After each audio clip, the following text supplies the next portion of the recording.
Davis. Welcome to Upfront. How are you? I'm good. Thank you for having me. I'm so excited to have you on because we've known each other, I think now for over a decade, I believe. I was thinking the same thing. I was thinking for sure it feels like 10 years. Yeah.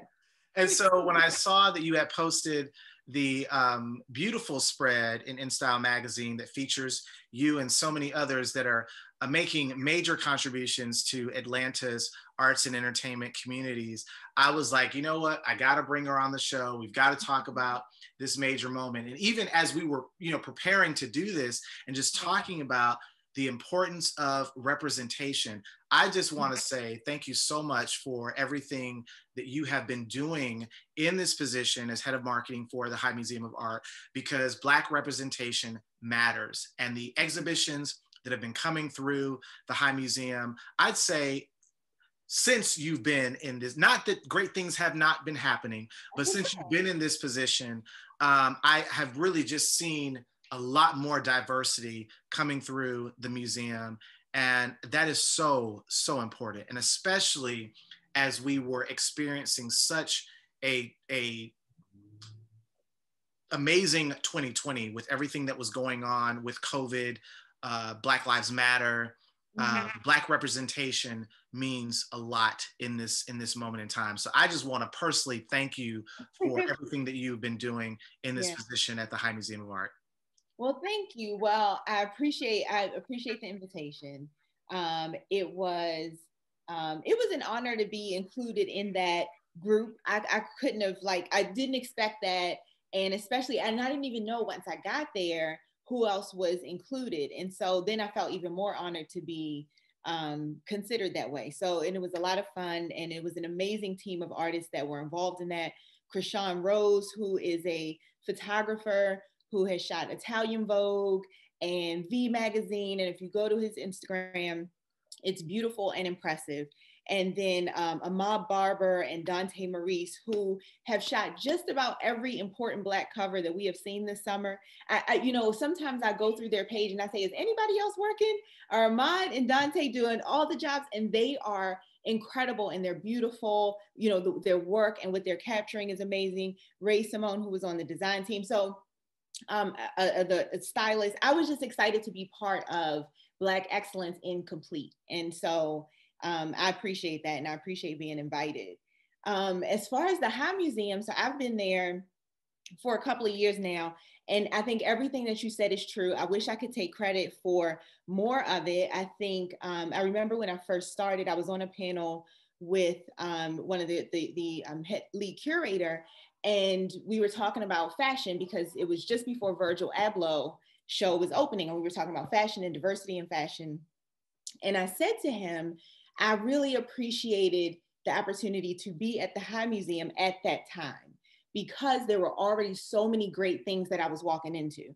So the Virgil Abloh exhibition, the Pajot exhibition, Sally Mann, there was the David Driskell exhibition, all of these things, Dawu Bay, all of these things were in the works and on the way. And I got to come and be part of the team to make sure everybody knows about it.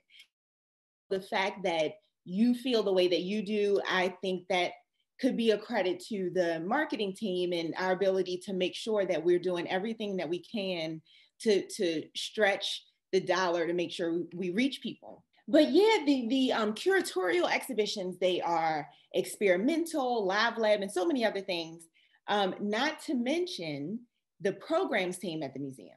So there is a team that has been producing events over the last 2 years that I think have been dynamic. You've been a part of them, the Friday Jazz and the High Frequency Fridays. You've been to a sound table, High Frequency. I mean, it's killing it. So I'm just glad to be there and to be a part of everything that's happening at the museum right now.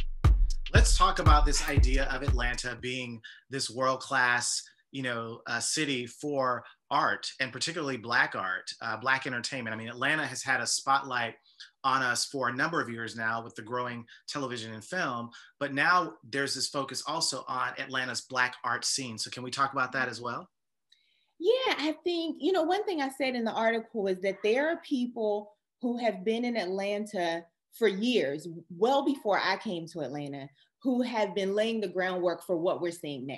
And these are people who have dedicated their lives in a major way. And you work with them, I work with them, people who built these organizations that we get to work in and have created the opportunities for, I think, Black artists to be in Atlanta, to be in an affordable market, to be able to find each other and meet each other and come together and collaborate. I think all of those things were, the groundwork was laid for those things, and we're seeing the fruits of it now. And so it's exciting. It's exciting to see. What is it that you think about the city that really that separates us from your Los Angeles and your New Yorks? I think ease of connection. I think that's what it is. I think Atlanta allows a lot of room for growth and for learning and making mistakes and recovering and doing new things. I always refer to Atlanta with a lot of my friends as the lab.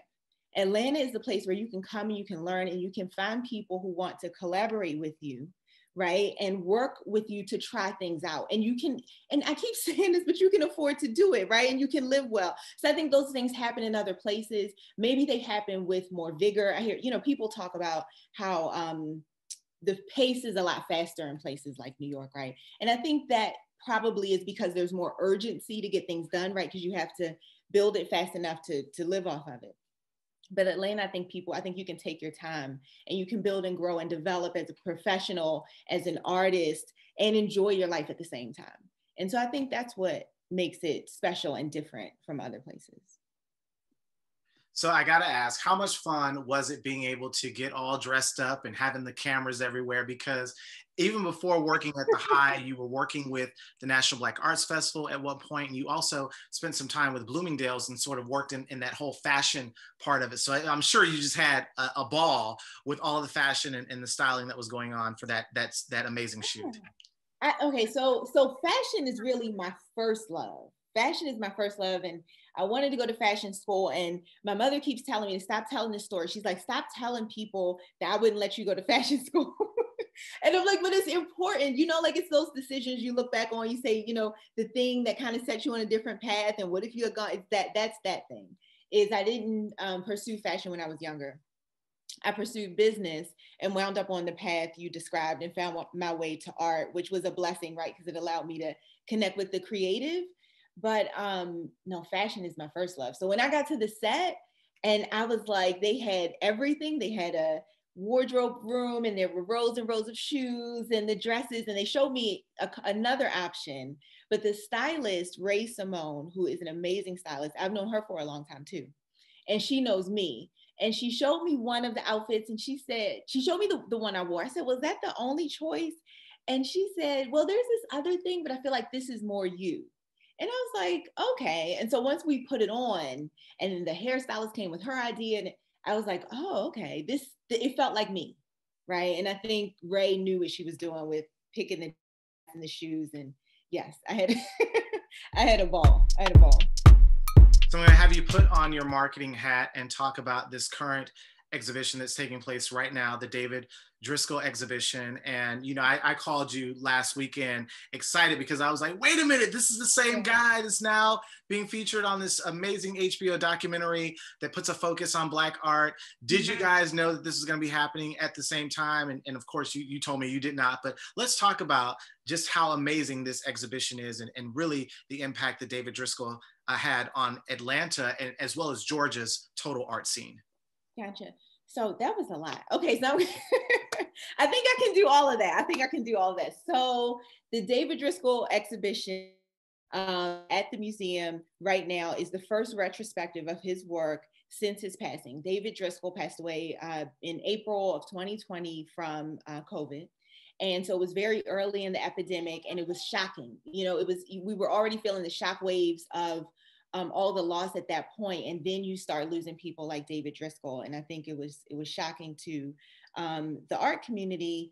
At the museum, at the High Museum, every year we have a Driskell dinner, and it is an event that celebrates the advances in African American art. So each year they honor either a curator or an artist they receive a cash prize, and they have an event that celebrates their work. And so there are many famous Black curators whose names we know who have received the Driskell Prize, and several artists as well. Usually it's an emerging artist or a younger artist.